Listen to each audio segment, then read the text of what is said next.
संगीता सिंह और आज के वीडियो में हम देखेंगे शब्दों का वर्गीकरण प्रयोग के आधार पर।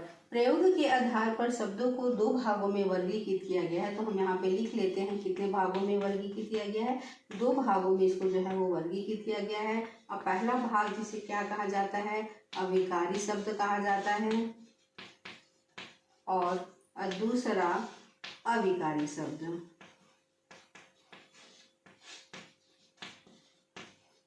अब हम किसको सबसे पहले देख लेते हैं, विकारी शब्द को देख लेते हैं। तो नाम में ही देखिए क्या लिखा हुआ है, विकार। तो ऐसे शब्द जिनमें क्या हो, विकार उत्पन्न हो। तो इसकी अगर हम परिभाषा देखते हैं तो ऐसे शब्द जिनको वाक्य के रूप में प्रयोग किया जाता है और वाक्यों में जब प्रयोग किया जाता है तब उनका लिंग, वचन और कारक की वजह से उनमें परिवर्तन हो जाता है, उन्हें क्या कहते हैं, अविकारी शब्द कहते हैं। या हम इसे क्या कर सकते हैं, परिभाषा के रूप में लिख सकते हैं कि ऐसे शब्द जिनमें लिंग, वचन, कारक के कारण विकार या परिवर्तन उत्पन्न हो उसे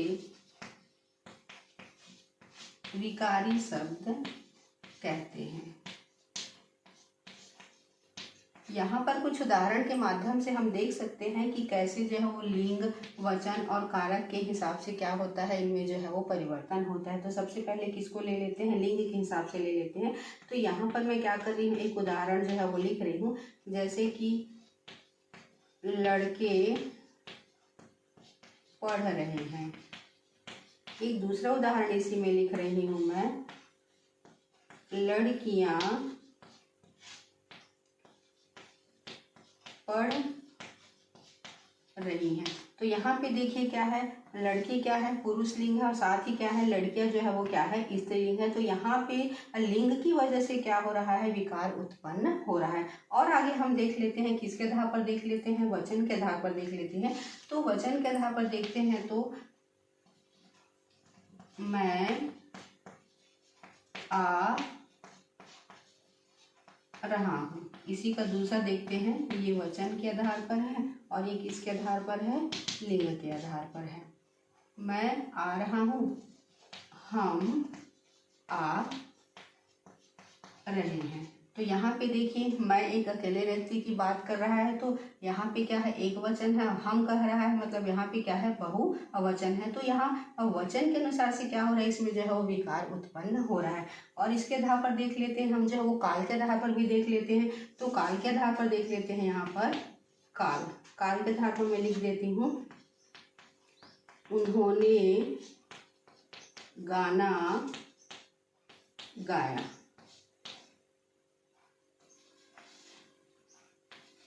वे गाना गाएंगे।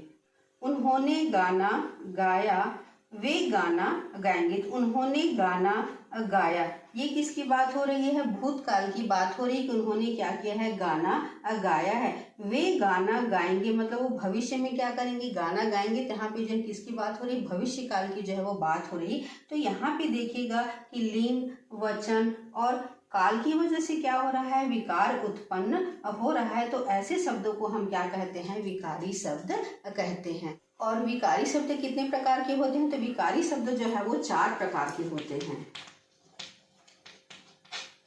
पहला संज्ञा, दूसरा सर्वनाम, तीसरा विशेषण और चौथा क्रिया। ये सभी किसके प्रकार हैं, विकारी शब्द के प्रकार हैं। अविकारी शब्द विकारी शब्द के क्या होता है, विपरीत होता है।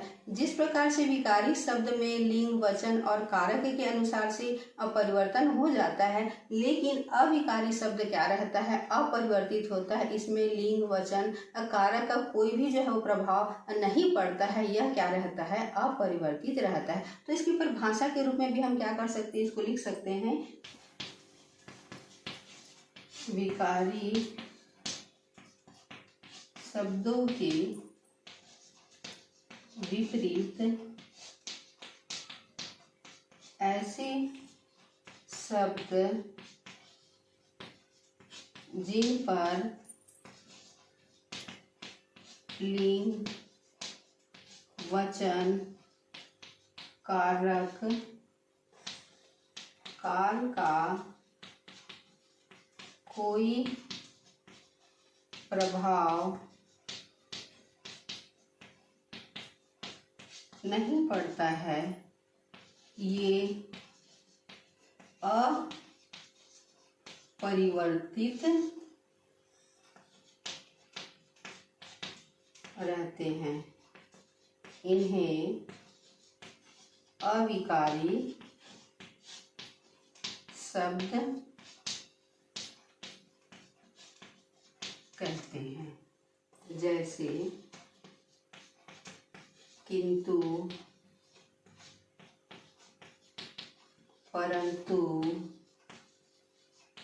इधर, उधर, ये सभी क्या है, अविकारी शब्द हैं। इनका किसी भी रूप में क्या होता है, परिवर्तन नहीं होता है। अगर हम अविकारी शब्दों के प्रकार को देखें तो यह भी कितने प्रकार के होते हैं, 4 प्रकार के होते हैं। कौन कौन से प्रकार के होते हैं, तो सबसे पहला होता है क्रिया विशेषण, दूसरा समुच्चय बोधक, तीसरा संबंध बोधक और चौथा विस्मयादि बोधक। और साथ ही इन सभी को जो अविकारी शब्द होते हैं उन्हें क्या कहा जाता है, अव्ययभी कहा जाता है। तो ये थे विकारी शब्द और अविकारी शब्द। अगर आज आप लोगों के वीडियो पसंद आया होगा तो मेरे चैनल को सब्सक्राइब कीजिएगा, साथ ही लाइक कीजिए, कमेंट कीजिए और मेरे वीडियो को क्या कीजिए, शेयर कीजिए।